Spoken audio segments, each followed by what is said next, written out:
yourself as a priority, it's hard to take care of other people, especially if they're dependent on you. I'm enjoying the Tuesday messages from you, Pastor, as well as just the sing-alongs and even the workouts. It got me motivated to get back into the swing of things. I fell off, Pastor. I did too. I get it. I fully understand. When I tried to put a suit on, I said, wait a minute, something needs to change. Something has to change. But trying to get there, huh? Buttons are fighting, one side fighting against the other. It's been a rough journey. Old clips of some really wonderful, just master artwork performances from James Durden. Oh, yes. And we actually have some right here. Show it, Dr. Dunn. No, just kidding. Well, you know what? Let's see if somebody can actually say something about it. When it comes to professional or elite athletes, there still tends to be a lack of understanding of how mental health issue plays a role and how they are separate from the actual sport. By the fourth session, I'm sitting up, my shoulders back, I'm looking at him, and this session was only like an hour or so, and like everything had felt like it was unloaded. Like I had tapped into so much that I didn't even realize I was dealing with. There were so many problems that that date back to childhood, that date back to relationship with my real father, that relationships I've had with people that girlfriends, my previous girlfriends, trying to realize that I learned something about myself, that I carry the burdens of everyone around me and I try to fix everyone else's problems. And I'm looked at a certain way, and I try to carry myself, and I try to present this for other people and not doing this for me. The WNBA is the premier league. And the problem that we get is that we have this big brother, but the NBA has been around for 60 more years than us. When the NBA was 20, they weren't doing as well as we are. Sports aren't a bubble. Sports are a microcosm of the real world. Are women equally paid in the real world? The statistics are, after the couple years as far as financially, or even if the mental aspect of it, from being away from being that 1.6%, right? And now, you're back into, the real world, as we just said. Why would it take a person out of a situation like being in the NFL where you're competing at the highest level, and then you leave that stage and now you like begging for something? Like something's wrong with that. I'm going to do my best to get with the people that think like me about changing the narrative economically. Once we change the narrative economically, then we can change all the other four power structures, which is political, social, educational, and spiritual. I truly believe we want to see our own coaches, our own owners. We're going to have to start our own thing. And it really starts with us, like planting those seeds from the jump, like going to these high schools. Like, have you considered this? Showing them a different reality. Going to the Olympics was my number one goal in athletics. Like, I would think about all the time when I was little. Every time I went to bed, I was like, Mom, do you think the Chinese are still training? And it was just, as a little girl, to have such a big dream was not very common, but that's something that's really, like, I've held on to it throughout these years. Even when the road got tough, I would sit back and relax, and I was like, you don't want to let down that little girl. You can definitely go to www.mentalhealthletics.com and actually see us live. We are here to support you. Be like, look, I'd be like, damn.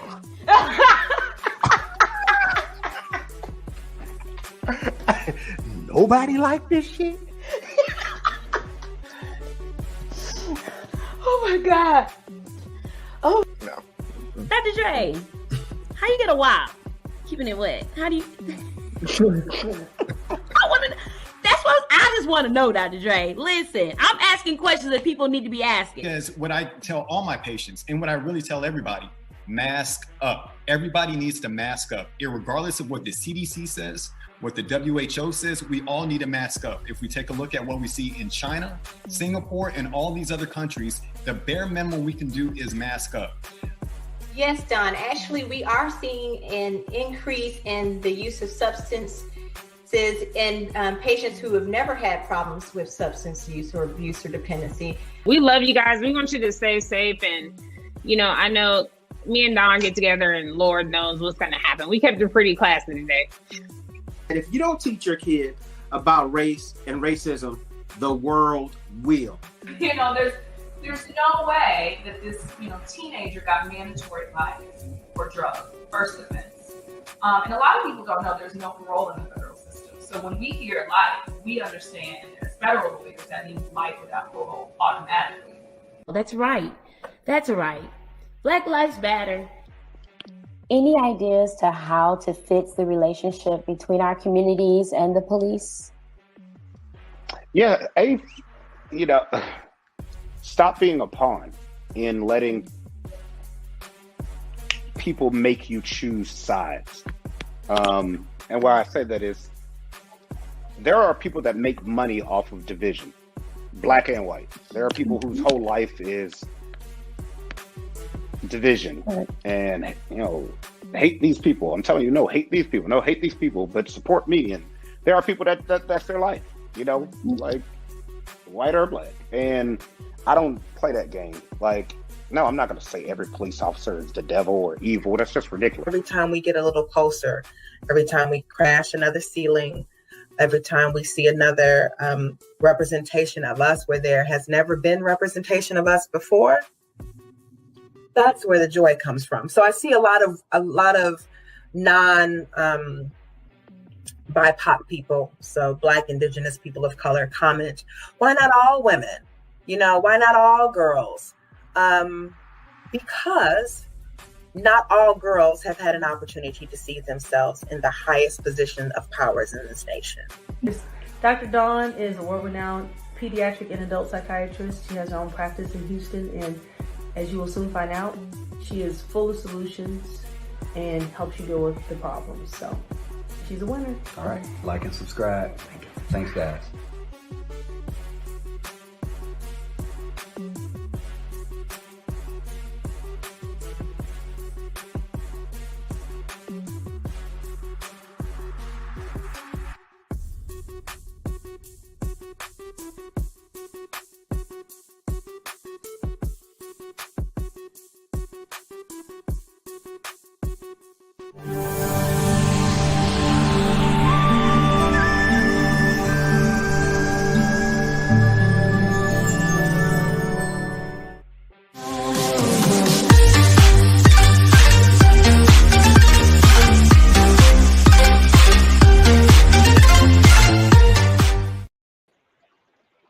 Good evening, everyone. Good evening, and welcome to another Live with Dr. Dawn. I'm your host, Dr. Dawn Camila Brown, double board certified child, adolescent, adult, and sports psychiatrist.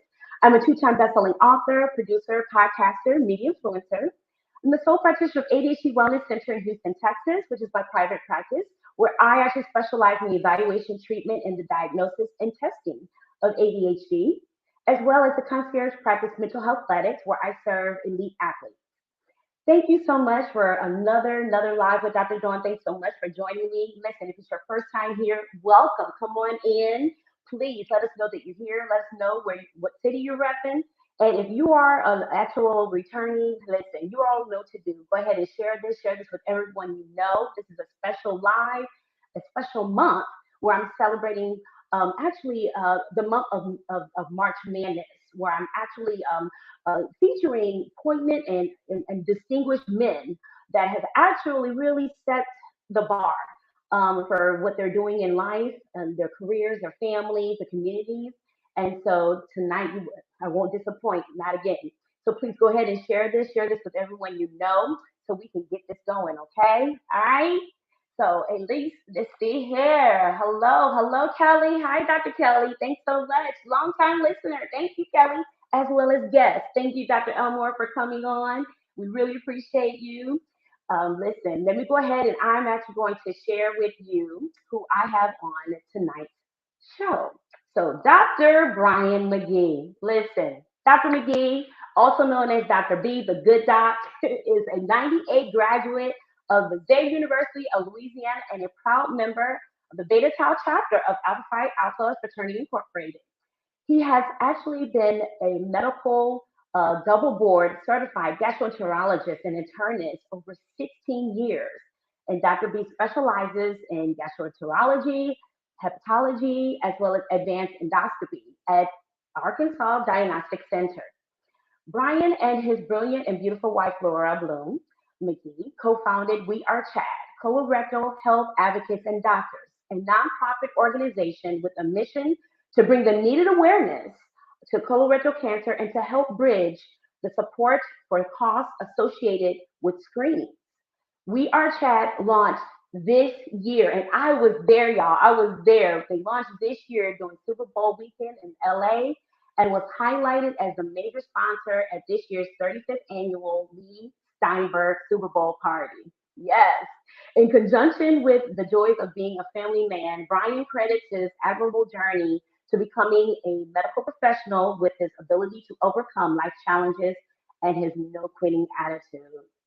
Are you ready to learn how colorectal screening can save your life? Are you ready to learn more about Dr. B, this March Manness, all right, this distinguished gentleman who actually co-founded CHAD? I know I am. So listen, you all, go ahead, share this with everyone you know. Let them know that we are here, and I'm about to introduce you actually to Dr. Brian McGee. Here we go. Hey, Dr. McGee.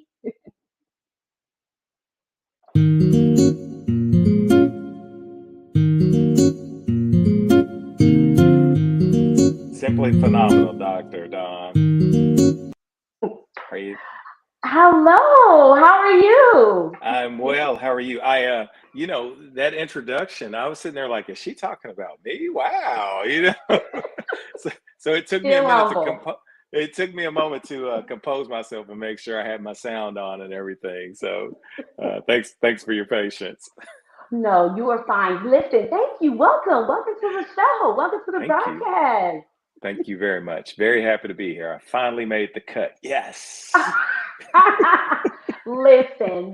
No, I appreciate your time because I understand that you've been traveling. You are a busy person here, so thank you for gracing your presence in the realm of live Dr. Brown broadcast. Because I know that there's a lot of things going on. So especially this month, right? Yes. This month being Colorectal Cancer Awareness Month has just been phenomenal. A lot of the outreach that we've been able to do, a lot of the education, and it's just been so great seeing a lot of people buying into and knowledgeable about colon cancer. You mentioned when we launched with that event, there were so many people there that had stories about either relatives or close friends that either died from colon cancer or who were diagnosed and had gone through treatment. So it was just really amazing being able to just share some of those stories with people. Yes, it was. And it was amazing to see you launch and be able to bring awareness and for people to be open to sharing their experience, right? Because oftentimes we don't have the opportunity of talking about a loved one or our own personal stories in that type of atmosphere. So yeah, that was something to see. And we're going to get to that. I really want to get to that. But I like to start from the beginning, Brian. Come on. What you got? I want to start all the way back from Marion. That's where I want to go. Man, take them back. So I am from Marion, Arkansas, which is rural Arkansas. Town of, it used to be about 6,000 to 7,000 when I was growing up, but we were probably within 10 to 15 minutes of Memphis, Tennessee. So, very small town, rural Arkansas, but a bit of a progressive rural town. And so going from there to college in New Orleans was, a bit of a change, obviously, but just getting to Xavier for me was just one of those things that was kind of happenstance, but I was very, very happy that it occurred. Kind of what I was telling you before, when I visited the campus, that's really what sealed it for me, because I was, I'd never had the thought in my mind like I had to go to an HBCU. The high school I went to was predominantly white. And I kind of just had this thing where I knew that I did not have to be the only Black person or one of two only Black people in all of my, advanced courses. You play football and basketball, we got plenty of Black people on it. But then when I go to my, advanced courses in sciences and math. I mean, it's just me and one other person for years. So when I got to Xavier, the thing that impressed me when I did my visit was, and I know this sounds silly, but I saw Black people with backpacks. I saw Black people with backpacks. Yeah. They had books in the backpacks. I mean, these were people they strived academically, and they had zero issues about it, because so many times growing up Black, academically, you could be teased for being a nerd or for doing this, or why do you talk proper and all this other stuff. There was none of that at Xavier. So it just felt like blending in instantly. And then you start to go to school and you do classes with people, and you have people that are just phenomenal from all over the United States. And this kinship really develops just organically. I mean, it's like nobody's sitting there making fun of somebody because they're doing well in class, because everybody's doing well in class. Right. It's actually the opposite if someone's not doing well.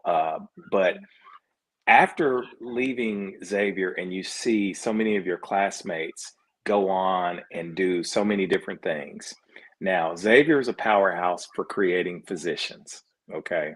I mean, we'll say doctors, but physicians. Okay. Right. Xavier's a powerhouse. Now, we got plenty of attorneys. We've got some PhDs. We got plenty of people to do education and the arts, and we love all of them. But Xavier is a powerhouse for producing physicians. And when you see people that you went to school with doing things like Dr. Don, doing things like Dr. Kelly Elmore, or even Contessa or Britton, or even one of my favorites I like to mention is Christy Gooden, because we were in Howard Hughes together. And so when you can just casually throw these names out, right? And people look these people up and they're like, oh my gosh, this person's a transplant surgeon. Oh my gosh, this person's an influencer. Oh my gosh, this person, it's just fun seeing that journey with everyone. It is. It really is. And to know the journey and to know behind the scenes, right?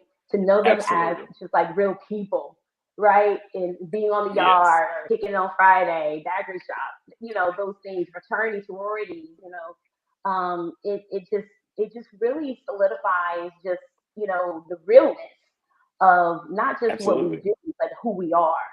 And yes, I know these individuals on a different level, and I'm just so proud. I'm just so proud to be able to know people that I see on the TV or read about on the news. Absolutely. And so yeah, you're definitely right. Let me ask you, Brian. So let's go back a little bit. So from Marion, you said you just happened to come up on Xavier. How did that happen? What happened here? And this is totally my fault, totally my ignorance. We would always go to Bayou Classic, and you had Grambling and Southern always playing each other. It just so happens that I took a PSAT, a practice SAT at my school, maybe about 9th or 10th grade, and did pretty well on it, well enough for other schools to start sending me information. So I was getting, stuff from Duke University, Notre Dame, all of these predominantly white institutions. And I kept getting this information from a school called Xavier University. And of course, the first couple of times I'm like, where's Xavier? Where's Xavier? And I just happened to think that this was the basketball school out of Ohio. Mm-hmm.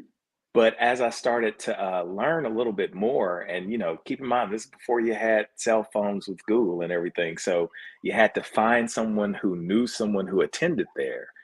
And we did. We found someone out of the Memphis community, and they spoke highly of it. I mean, just a big smile came across their face. And so a different time that I was with my family in New Orleans for something else, just so happened to look off the interstate, and you see, the science building. And so we made a plan to stop, and I don't even think I had a planned visit, and the people in admissions were just so phenomenal. I mean, they just made time for me. they kind of looked me up and down and talked bad about me, like, and I was like, they treat me like family, and I don't even go here, so this must be the right place. And like I said, as we walked around, I mean, I just, you know, saw students going about their business, doing their thing, and you know, I mean, you actually saw people walking to get to where they were supposed to be going. They weren't just lingering and standing around. Yeah. And so that right there just stuck with me. And then the statistics that they had about placing the most African Americans into medical school, and they were beating Harvard and Yale and Howard and other places. And so, you know, I took a chance. You know, I got accepted into Howard Hughes, which was a program that they did your first semester of chemistry during the month of July. You got a crash course in 4 weeks. And that's where I met a lot of the people that I like to consider to be just really titans in my class. They were then, and they still are now professionally, and I love it. I love it. We're going to talk about some of those people in a minute here. I share the same journey, similar, like we were saying, similar journeys, how you talk to people and you just figure out, wow, there's so many similarities in this. You know, I actually came from a predominantly white high school, 10%. I was the only Black student in my class as well. And so my parents went to DU, right? And that's where they met. And I knew I wasn't going to go to Dillard. Nothing against Dillard. Nothing. We love you, Dillard. Nothing against Dillard. But I was on my way to Michigan. You know, from Flint, Michigan, and huge Wolverine fan and all that. And so I was actually going into engineering. And but thankfully, God saw different because I always wanted to be a doctor. But like you said, I didn't get a chance to visit Xavier. I knew Philomena Hines from Flint, Michigan, and Kamisha Danzler from Flint. And so I only knew those two people. But when, like you said, when you saw people who were studious, who were actually in the library and studying. Correct. like literally the library was packed with people studying. Absolutely.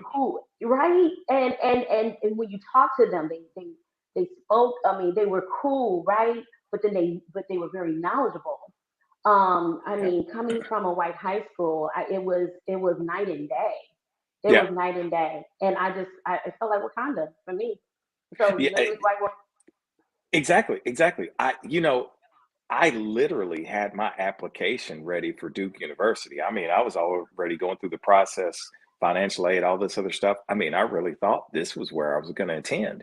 But again, the Xavier feeling, and I know you say Wakanda, and this is before we even knew what Wakanda was, right? It was just phenomenal. The feeling that you had thinking that you could be part of that.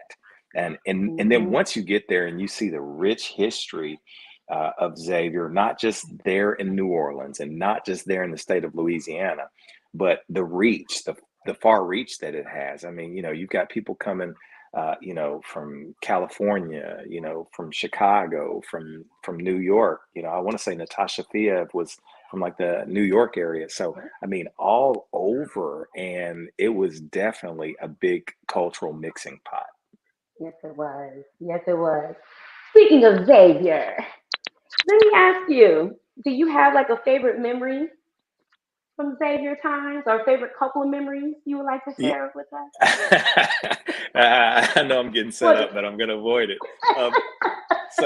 So Howard Hughes is probably one of the first ones that I will definitely mention, because so many of those people, we ended up graduating together, and we all had similar journeys. You know, a lot of people joined fraternities, sororities, and it's really odd how we really did not have a lot of like Greek beef on our campus. You know, it really just was not that type of life. And so freshman year, just being there on campus, getting to know people. I mean, I would tell anybody, if you go to college somewhere, live on campus at least your first year, get to know your classmates. They're just, I mean, we had Snappies, this guy who had a sandwich truck that would, this before everybody, you know, before food trucks were cool, right? You had a guy named Snappy who would come by and you could get a sandwich and a cold drink. If you go to New Orleans, you're going to learn what a cold drink is, right? That's right. They asked what kind of Coke you want. I'm like, wait a minute, from Michigan, what kind of Coke? We only got one Coke. What kind of Coke? Hey, I mean, for real. And so, I mean, and I still, some of the type of things that he made, like a hot sausage sandwich, I still can't find it anywhere outside of New Orleans the same way that he did it. But yeah, I see Kelly, man, on there. Right. Dr. What is this, Mr. Freshman? I had no idea about this. I was Mr. Freshman, and for those who don't know, Xavier is a predominantly female populated campus. It started off as a female or as a women's college, and I believe you all gracefully accepted us men sometime, years later, and I'm very grateful. But by being outnumbered, the women put the pageants on for the men. So we're not pageanting the women around, and it was just an experience. And so Dr. Elmore helped me tremendously, and somehow I was able to escape with the victory and became Mr. Freshman, and that's a big deal at Xavier. I did not realize how big of a deal it was. Yes. What was your talent? Do you remember? So we did a skit. It was really coming along the lines. A lot of people remember Family Matters. Steve and Stefan Urkel. We kind of had one of those moments because I did have some kind of big glasses when I first started, and but Kelly helped me pull it all together. Kelly and Nicole Young, she's an attorney now, but she was one of the top in our science classes. And so, a lot of times people are just big in science, but they decide to go do other things and they're phenomenal in their fields. But yeah, so that was a little bit of my talent. I will say this. Anytime I tell this story, I have to there was a guy at our school named Osei, and I'm going to have to go back to my yearbook to find out what this guy's last name was, because this was one of those moments where when I won and they were trying to give me the trophy and the crown, I was trying to put it on him because he did this talent where, I mean, he was physically a man specimen. Okay, freshman year, some of us were all skinny looking. This was a physical specimen. He gets up there dancing, takes his shirt off. The women are going crazy. He goes to the edge of the stage, literally falls off of it into a flip.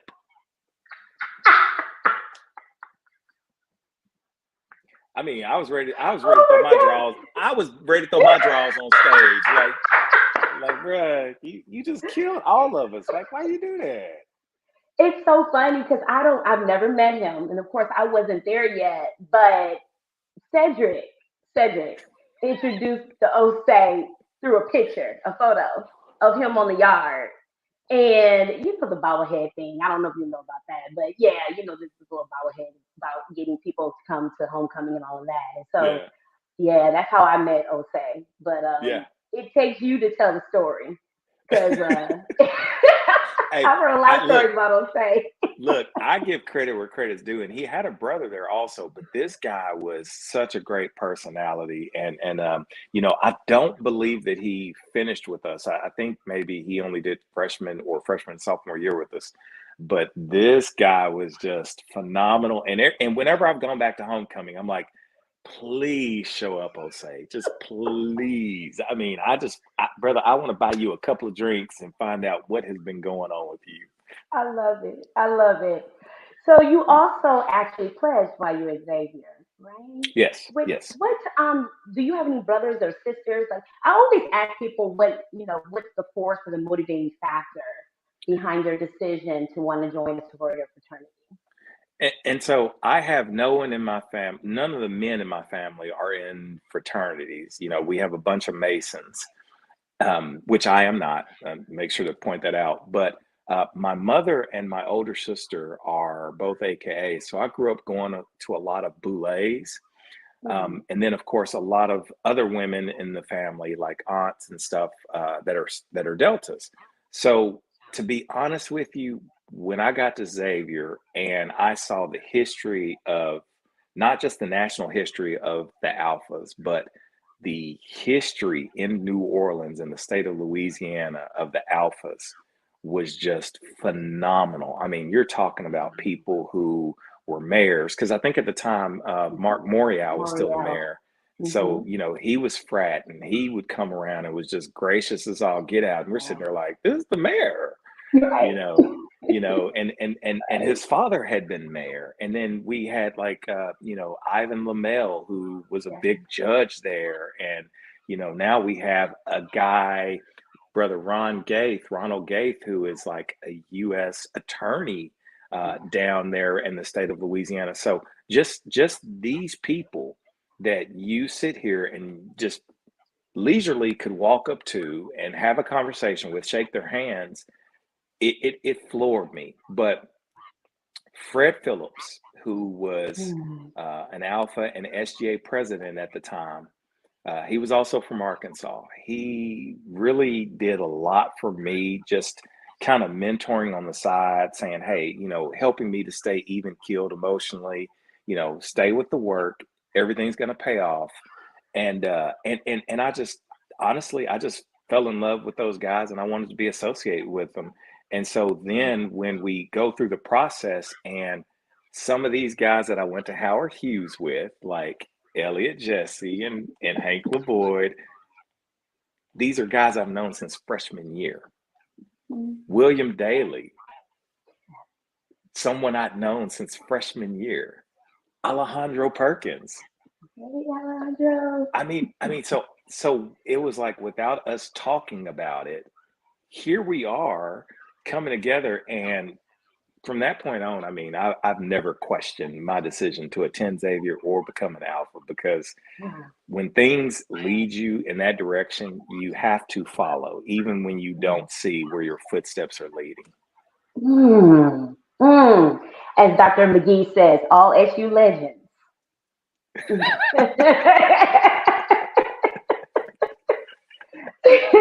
Michelle Davis asks, Xavier is watching, and we are here. They are here. Xavier is in the house. Watching. In the house. Listening. Yes. Wow, Brian. You know, it's interesting how you mentioned all these names. And so you said since freshman year, these are individuals who became your brothers. And you keep in touch with currently, correct? Absolutely. And Absolutely. share just life's journeys with. I mean, I think that's what the HBCU really did for me as well. I always wanted an older sibling. I have a younger one who actually went to Xavier later on, but I mean, lifelong friendship.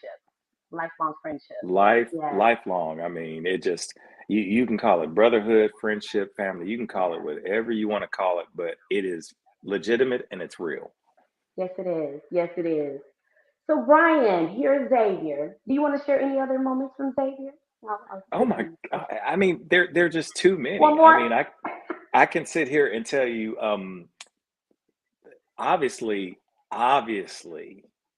the homecoming step show, when the neophyte show, or probate, as some would call it at some schools, if you would like to really see an awesome event, you attend that, because I just want to say, you know, the fraternities, we were doing our thing, right?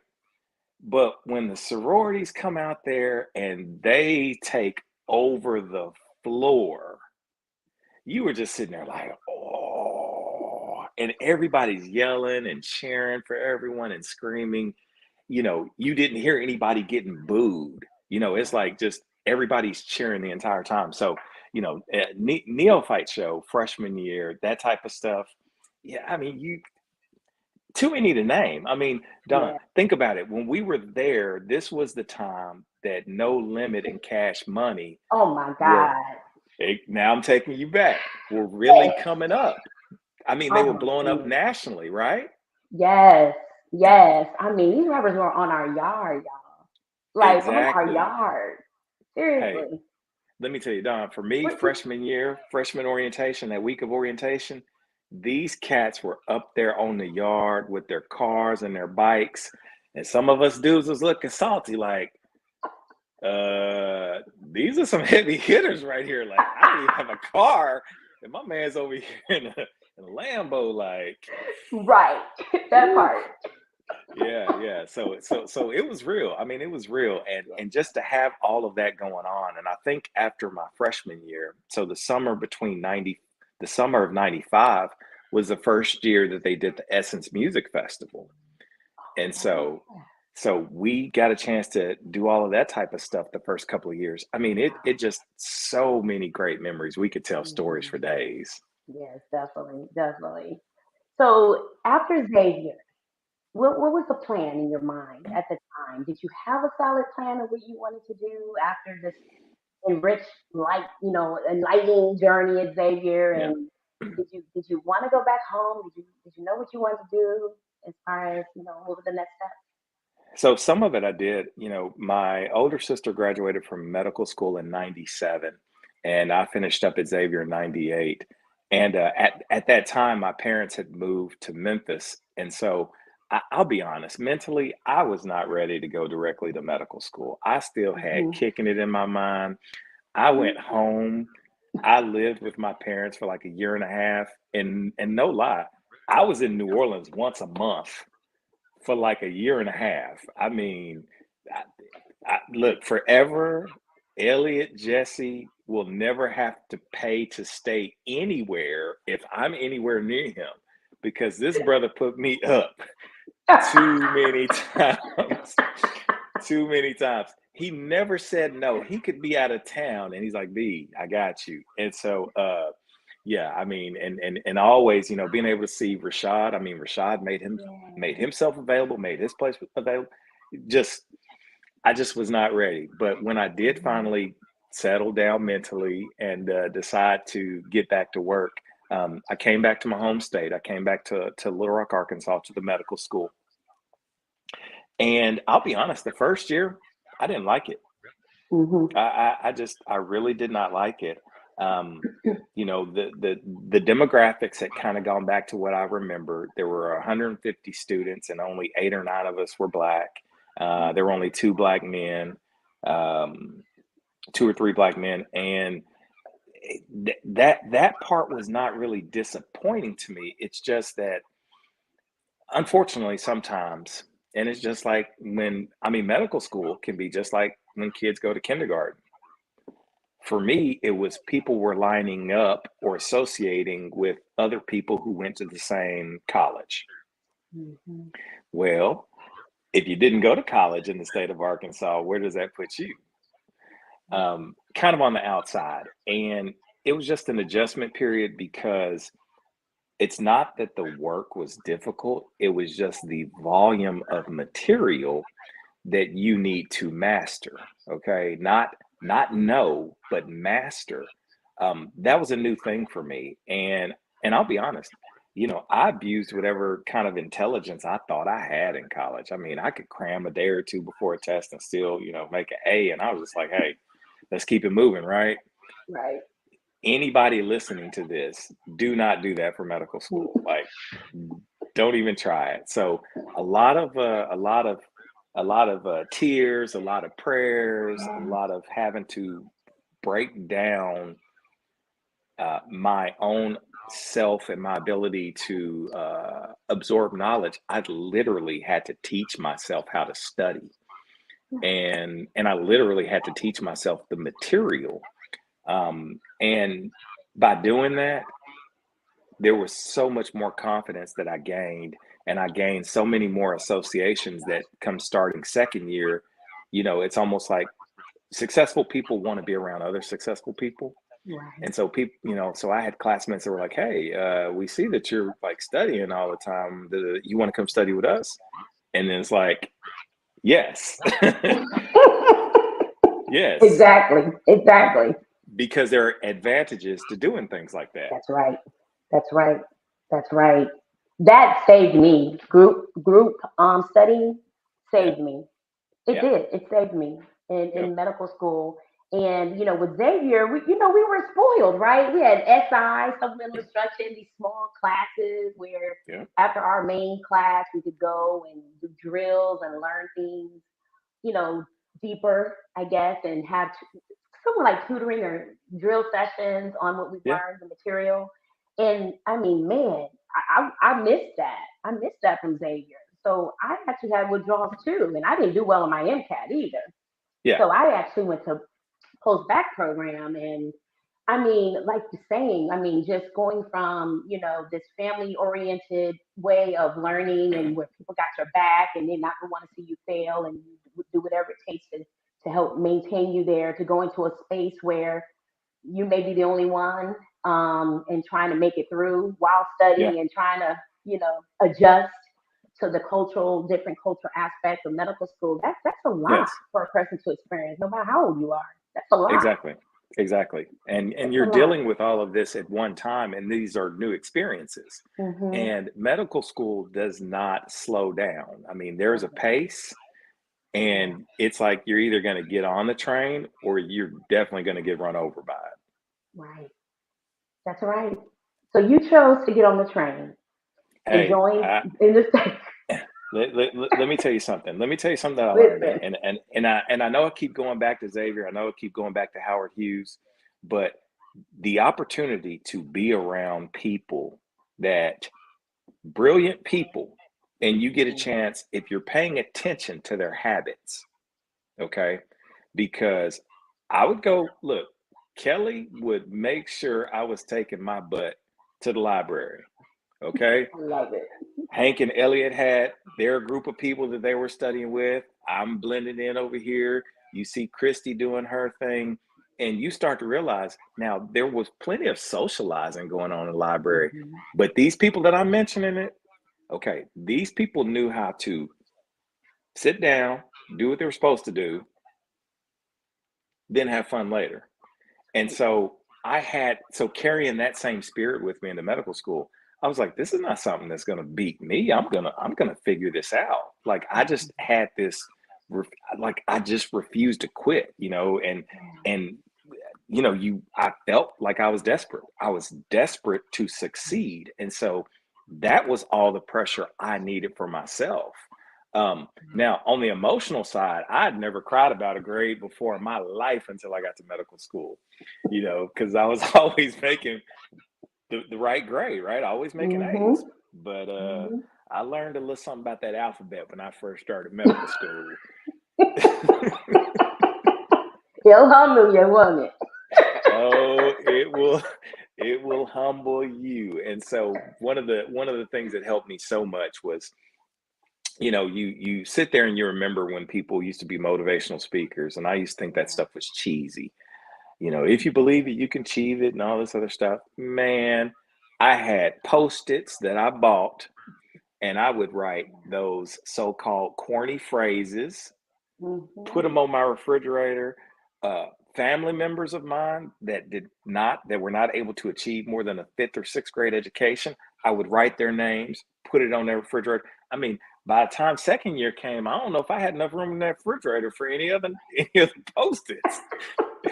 Because I needed my village, and that's your village, and it was there for me. And so these people that had you know, nurtured me, prayed for me, and you know, poured something into me, whether or not it was making me a plate when I was younger, or you know, telling me to sit my butt down in church when I needed to.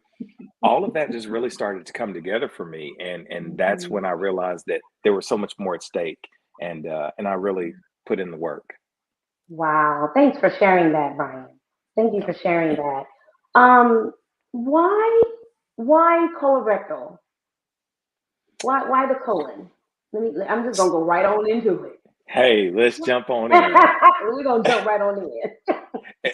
And so I'll tell you this right quick. So we had I don't know if you all had that, but we had models during medical school where you could do physical exams and things like that. And so we also, when we were learning how to do digital rectal exams, we had, you know, models that would help give us instruction. Well, my guy noticed that I was maybe being a little timid, and he said, "It's not a doorknob. Don't wait for, you know, don't wait for permission to come on in." So I used to pray for those people who volunteered for us to be able to do these exams, man. Like, what? Seriously. Yeah. Yes, Look, it's look, real. look, I appreciate them because, that was Right. really just a huge icebreaker to being able to Yeah. understand, look, their responsibilities, the human body, no matter what part of the body, if this is where you're going to be working, it's a tool. You need to understand this tool. You need to be efficient. You need to know how to be able to take care of people. But, I did not enter medical school thinking, or even residency thinking I was going to be a gastroenterologist. Okay. I was thinking I would do cardiology, at first I was like orthopedic surgery, things like that. But as I progressed through residency, it was probably midway through residency, and I was doing cardiology research. I had a gentleman who was a local community gastroenterologist. He was helping at the university because we did not have enough instructors, and we were possibly going to lose our program. So a lot of the community guys stepped in, but he was the main one who stepped up the most. And so he's from a part of Arkansas that I'm from. He saw me and he says, "Hey man, why do you want to do that shit?" Literally. And so I kind of looked at him like, who are you talking? You can't talk to me like that. Like, I'm a resident and I'm about to do cardiology. Who are you?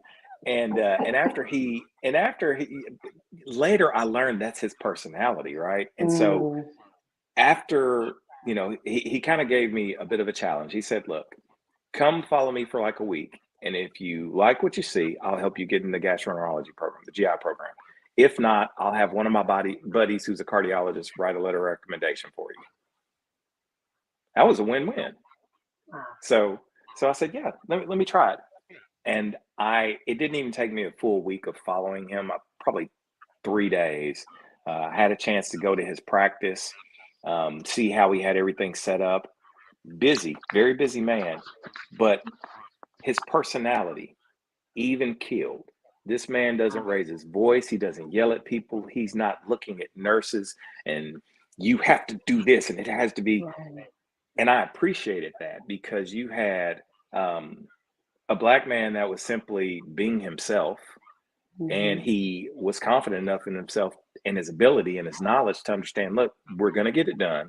Let's just all work together and get it done. And so he was the first Black who was trained through the University of Arkansas GI program. And I want to say he finished in 83 or 84.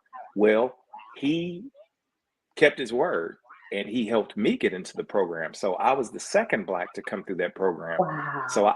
So I finished in 2012. And, did it take that long to get another Black? Unfortunately, yes. But the good news is, after I finished, we had another Xavier, right, who got into that program, Johnny Jones. He finished that program, and now I want to say we have our first Black woman. I'll throw her name out there, Iman Boston. I think she's out of the Atlanta area, and she may be a second year now. And so it's just, and everyone is doing phenomenal. I'm so proud of them. Just not for being Black, but for just doing what we all know we have the ability to do. It's all about being given the opportunity, and it's not having to beg somebody or saying this or protesting. It's just, hey, look at what we have on paper. It's just as good as anyone else, and when you do everything you're supposed to do, it just makes everything so much easier. Amen to that. Amen to that. The access, right? Like I would have never thought I was going to be a psychiatrist. I put it as the first rotation. I wanted to get it over with. I wanted to be a neurosurgeon. I already knew. I knew it. I'm like, thank the Lord I didn't, right? Because I mean, I'm a gabber. I love to talk to people. I love to know about them, share their stories, to see them get better. So, I mean, thank God that the relationship that you developed came to fruition. And now, like you're saying, now you're starting to see people who have the ability and capability and the access to be able to do what they do and love. Absolutely. Especially African Americans, right? Especially us. And when you mention access, when you say that word access, it is such a loaded word because we can talk about lack of access to so many different things. You know, mental health specialist, gastroenterology. I mean, just to name a few, just to name a few. Yeah, you're exactly right. You're exactly right. So this is the career that you've chosen. Now, did you how were the first few years for you? Like, can you tell us what a gastroenterologist is for those who may be wondering, for the young kids out there, high school students, college students who may be Yes, interested in knowing? absolutely. Because I know that. Oh, I'm sorry. Go ahead. No, no, Please. you go, you go.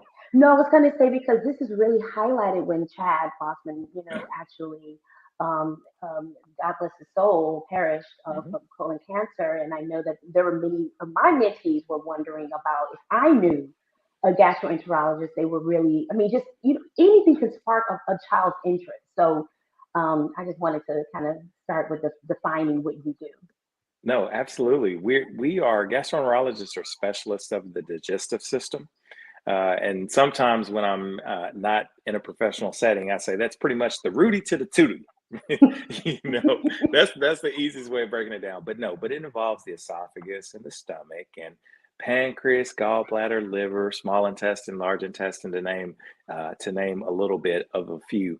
But for what we do, a lot of what we do has to do with diagnosing. I would say majority of my practice, or at least half of it, is going to be spent either in clinic dealing with people that have various issues, dealing with digestion, or people have heard of irritable bowel syndrome. We have a lot of different syndromes that can cause some nausea, vomiting, but we also deal predominantly with colon cancer screening, which involves doing a colonoscopy. So I spend part of my time being a clinician in clinic speaking with people, and the other part of my time is going to be as a surgeon, where we're doing procedures. And we don't do the traditional cutting on people like you see on TV, where somebody gets a scalpel and makes a big incision. All of the work I do is on the inside of the body. We have these little cameras, flexible cameras, that we're able to insert into the body and get to the area in which we're working. And colonoscopy has really taken off and become something very well known, unfortunately, due to the sacrifice of people who have died from colon cancer, because we know that this is a preventable disease a lot of times. I'm not going to say 100% of the time, but majority of times this is a preventable disease, and we just have to become health literacy is something that I know that I've lacked. A lot of my Black patients have lacked as far as gastroenterology, and so I'm not sure if you've noticed the same thing. But as we get better with our health literacy and the things that we need to do to take care of ourselves, we do better. And the reason why I get so excited whenever I get a chance to do any type of talking like this with you, Don, we are at a point where there are so many Black or African American providers. The access that people had 30 and 40 years ago is drastically different than what we have now. Anyone who has that fear of, well, and you've heard it plenty of times, oh, the whole Tuskegee thing, they're experimenting on Black people. For anyone who has that argument and you feel like you have to see a Black provider, you have no excuse. Exactly. Because there are lots of us. That's right. And so, but I say that just to make sure that people understand that we're really at a moment in history where we can do so many things for ourselves. And I just really hope that people take advantage of that. Yes, me too. And it's critical, it's crucial, because how we present is different, right? Culturally. Yeah. For example, in my profession, I may have a elderly woman come in and say, I'm just tired. And so tired means something different, potentially, in our culture. So I'm followed up, her question or her statement by other questions. What does that mean? Because it doesn't necessarily mean I'm tired, like I'm sleepy, or no, I'm tired in her sense. When she came to see me, I'm depressed, I'm sad, I'm I'm anxious, right. And so it's so important that us as Blacks understand that we are here. You have the access, and get to us. It, like you said, no excuse, none whatsoever. We none. We have Awareness Month. We can take you to the doctor. I mean, we do all we can to advocate. We have our private practices, and we may do other businesses or clinics so that we can see you. I mean, there's no excuse whatsoever. Absolutely. And then, like yourself, all the various platforms that you are available, you can't say, hey, I can't find this type of provider. Right. No, you're not looking. That's why you can't find someone, because I mean, it's all out there. And so that's why I continue to be impressed, and I'm just so appreciative at your efforts, because it's right here. I mean, you have the information right here. So, anyone who has a child or someone in college is trying to figure out what they want to do, there's so much access. And I have a feeling anyone could say, hey, Dr. Don, my child's thinking about this. I'm pretty sure you would respond to them. Yes. Yes. So we just want people, we all love our athletes and entertainers. Okay. Mm-hmm. And that's not going anywhere, but we have other things that we do professionally and that we do well professionally. And so, people need to just understand that you really can do anything that you want. And nowadays it's a little easier because you can find someone who has done that journey, and you can actually ask them for help, and you can actually try to replicate what they've done. Exactly. Brian, you mentioned that colorectal cancer is one of the most preventable cancers in the United States. Yes. So why is it that we see a lot of the statistics in our community where we have African Americans that are just too late after receiving a diagnosis? What do you think? I know there are many factors there, but can you talk a little bit about the main factors that you're finding? We all know the statistics, some of the main statistics regarding colorectal cancer, and I call that cancer the equal opportunity cancer because it affects women and men almost equally. Mm-hmm. But the part that's staggering is that you, being Black or African American, you are 20% more likely to be diagnosed with colon cancer. And that kind of does not jive well when you look at our national statistics. It doesn't match up. But the other statistic that's most staggering is that if diagnosed, Blacks are 40% more likely to die from colon cancer, because usually it's diagnosed in a later stage. And so there are so many different things that we can get to. And unfortunately, when someone says something like systemic racism, people are quick to want to, there's an audience that wants to turn their ears away. And this is not being said in order to make anyone feel bad. It's just, you have to understand history. When you have communities that do not have proper food, or environmentally, they live near an interstate, all of these unhealthy things that most people who have a chance to choose where they want to live, they would never choose to live in these areas. Mm-hmm. So you have years of that, and this goes into health literacy, and people don't have the proper habits as far as what to eat, and so you have diets that are not exactly great in the long run for your digestive health. Well, we talked about access. And if people didn't have providers to go to, or if they didn't feel like they had providers that they could trust, you will not go, hey, something's bothering, I'll be okay. Let me take a couple of, let me get some of that BC powder. Let me take a couple of these Aleve, and just keep literally gutting through it until you have that time where you have to go to the emergency department. And when you do, you get admitted. And during that workup, it's like, hey, we found a cancer. And colon cancer is something that is just so exceptionally preventable and curable if diagnosed early. But unfortunately, it's just like any other cancer. If it's past a certain stage, it's fatal. So what I've enjoyed about being a gastroenterologist is people that have never had a colonoscopy, and you go in and you provide a service for them, and they're pleased because they've heard so many horror stories about having a colonoscopy, which is why they've never had one. Or the person that comes in and says they have no issues, and I go in and I find a precancerous growth, and I'm either able to remove it during my procedure, or we're able to get them to a surgeon to get this thing removed. And over 90% of these people are still alive 5+ years later. So it's such a good feeling when you have an opportunity to help or prevent. And that's my whole thing. I can prevent a cancer. I can prevent a death. That's just a great feeling. Yes, it is. Yes, it is.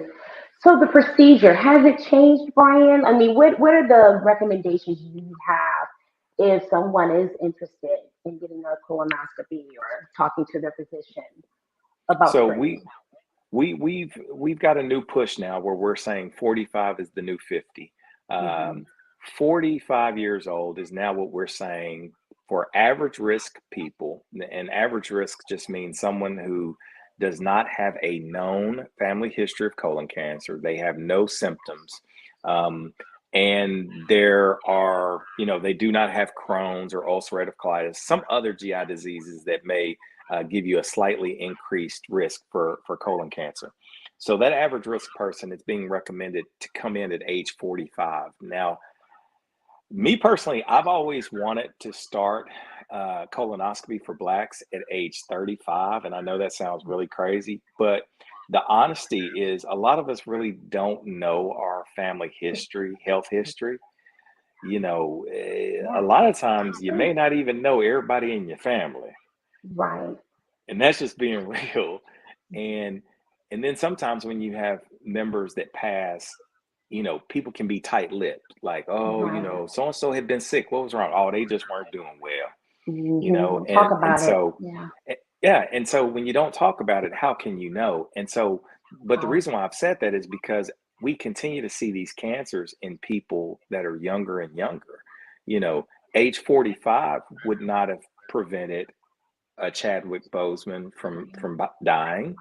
And there are others. There are others. He's just one of the most recent, one of the most notable.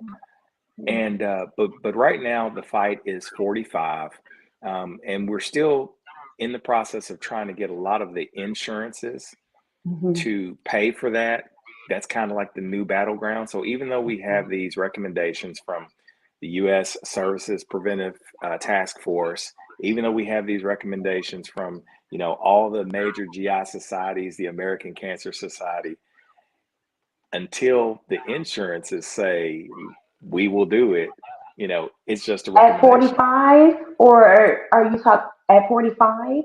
At 45, yes. Wow. We still have some. We still have some insurances that have yet to cover what we are all saying should be covered. That's a whole nother live. That's a whole nother live with insurance and the power and the political.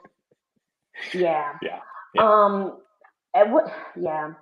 So okay. So if someone doesn't know their history and they have the means of, at least starting having a conversation with their doctor, right? Absolutely. Let's start talking about it. And I know that I've known people who actually avoid it just because of the procedure. Correct. And I'm like, this is a screening, but this is preventing cancer, and I'm, of course, I'm cautious and I'm empathetic to, the process and what they're feeling and the fear. But can you just explain one more time the percentages of what you just said about particularly African American men and women, and if, when it's not caught and versus when it's preventable? Can you just say those again, please?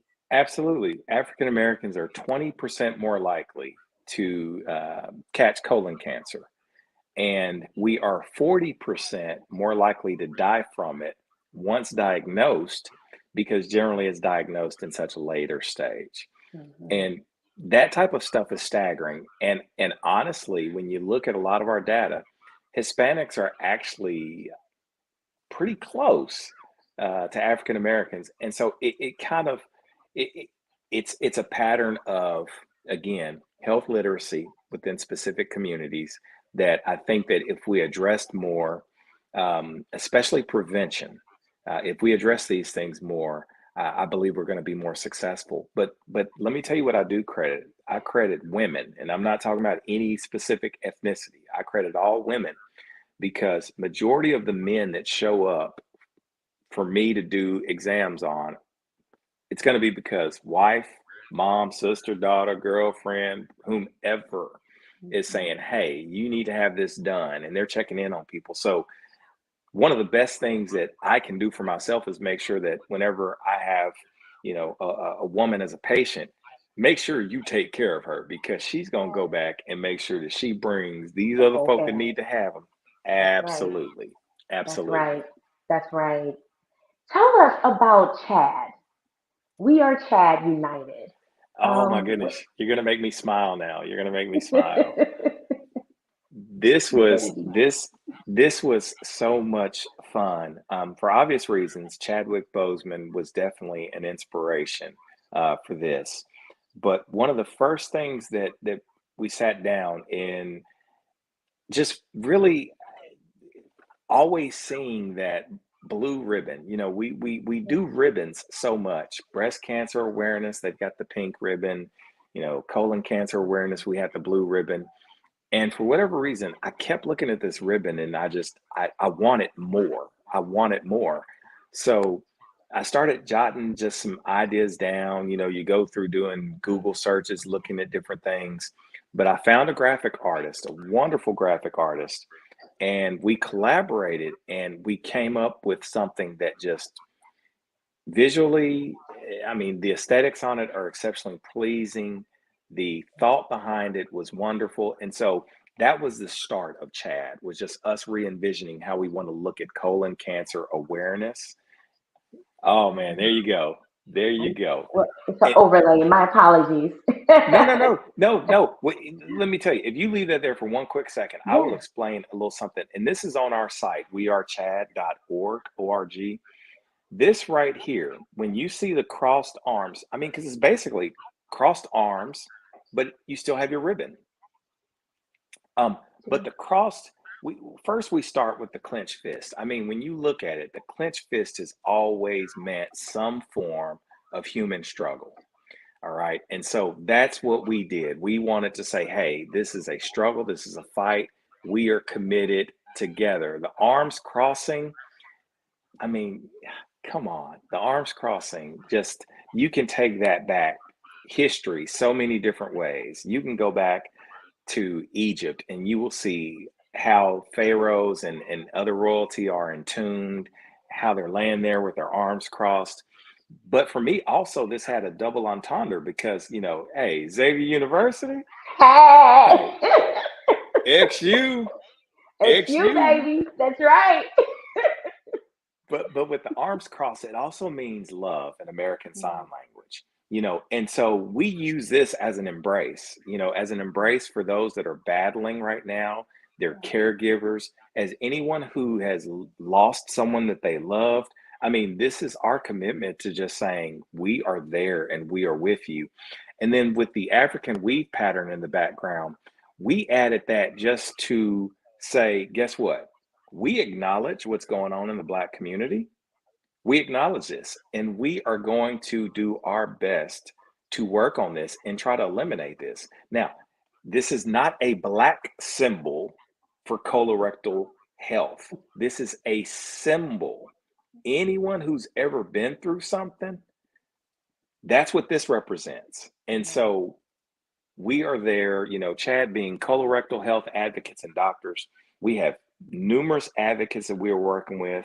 We have different gastroenterologists, And I love it because the gastroenterologists, we're all in different practices, but this gives us an opportunity to work together, try to meet with some of the insurance companies here in Arkansas, see if we can actually affect change behind the scenes.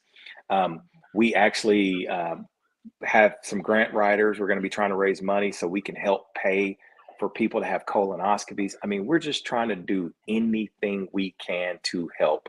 And that's why we say, you know, X out colon cancer, because at some point we really want to eradicate colon cancer.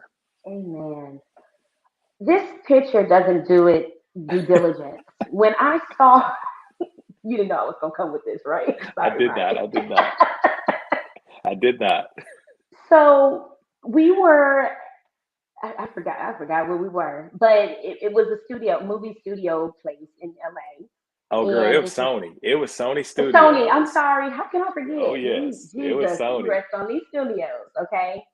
Sony Studios. And you actually, there's some trails that you go through. You know, there's some stations that people are just kind of, you know, talking and just highlighting different organizations. But when you come around to the main corridor, and this is what I saw. Yeah. This is what I saw. And I didn't see Brian initially. I didn't see him. I saw this. That's Lean Steinberg right there. Lean Steinberg, you all, is actually the guru of all when it comes to sports agents.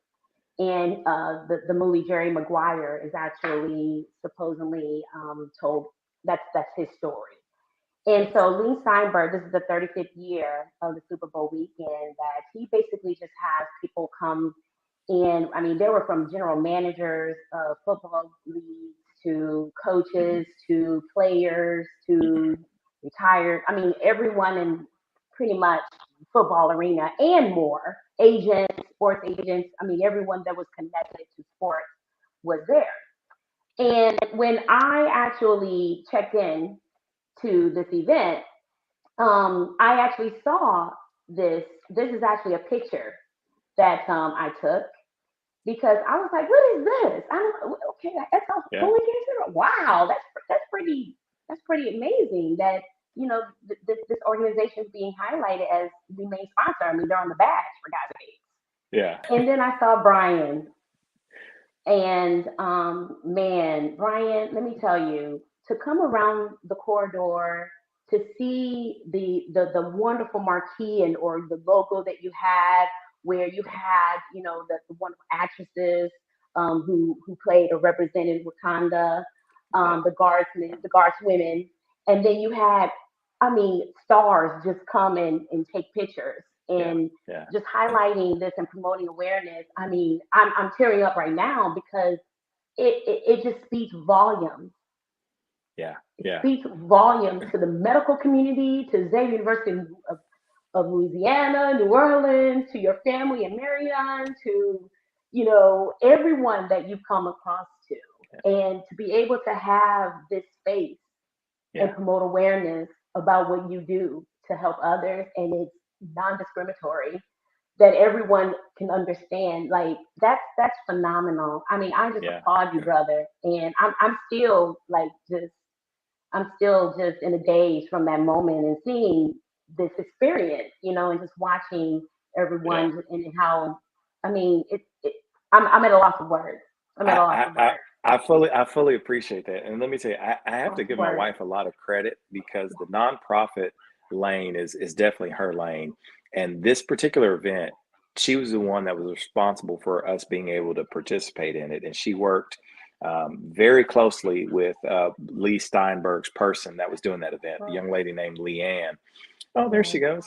And so, we had a lot of back and forth about what we were going to do and how we were going to do things going out there. One of the best things we did was definitely hiring the bodyguards, the Dora Milaje. I mean, that part right there, visually, when I saw it, I was just like, that's us? Powerful. Very powerful. Very and powerful. Corrected my stance.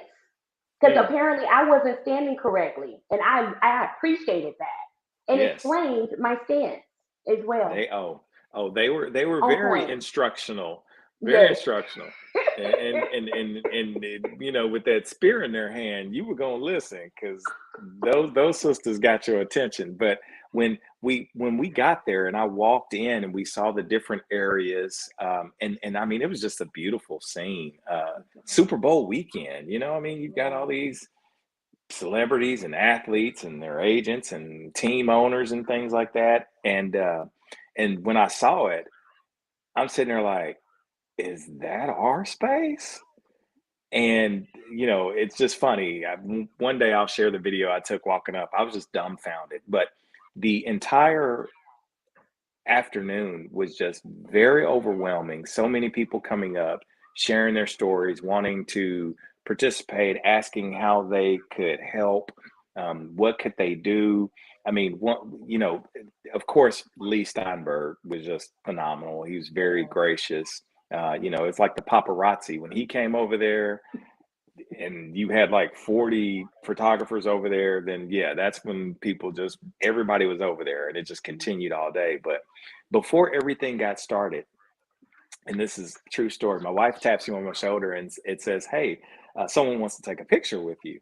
And I turn around and this lady's extending her hand to introduce herself. And she's like, hi, I'm Jeannie Buss. And I'm looking at her like, girl, I know who you are. I'm like trying to pull her in and hug her. Right. I feel you were fair. Look, but I'm trying to be cool. And I'm like, yes, Miss Buss, very nice to meet you. And she was just so gracious and wanting to take pictures and wanting to know what she could do to help. And so I say that because now, you know, they've got the show Winning Time on HBO Max. And so huge fan, you know, huge Jeannie Buss fan. Yeah. Watched all that good stuff. But that was just one of many. But the best highlight definitely was when you came around. Like at that point, I kind of forgot that I was supposed to be doing some other stuff, because when I saw you, I was like, that's Don. And you were like, that's Brian.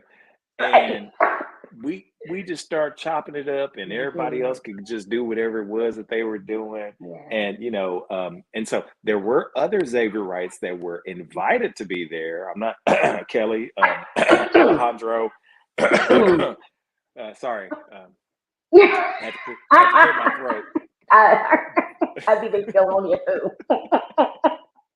But to be able to share that moment, you know, to share that moment with you, it was really awesome. And it just, to me, it was just like, man, you know, a lot of us people from Xavier are moving in some circles that we need to all realize and kind of bring some things together. And that's what we've talked about. And I'm excited about a lot of the stuff that I feel like we are all going to do together going forward.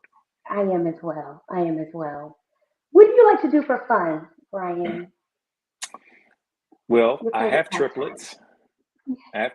You know, we won the baby lottery, and they'll be five.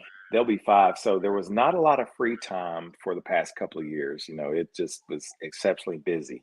But honestly, during the pandemic, I bought a bike, so I got out riding a lot during the shutdown. I picked up golf a couple of years ago and got a little bit more serious about it over the past year and a half. Reading, I've gone back to some of the classics and some of the things.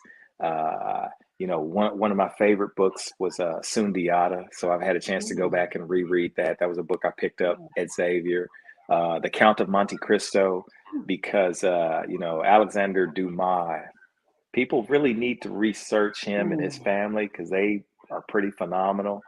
And so just things like that, man. I mean, I wish I had more time to watch a lot of the popular shows, you know, but I don't. But sports, if you put on an NBA or an NFL game, I'm right there with you. Gotcha.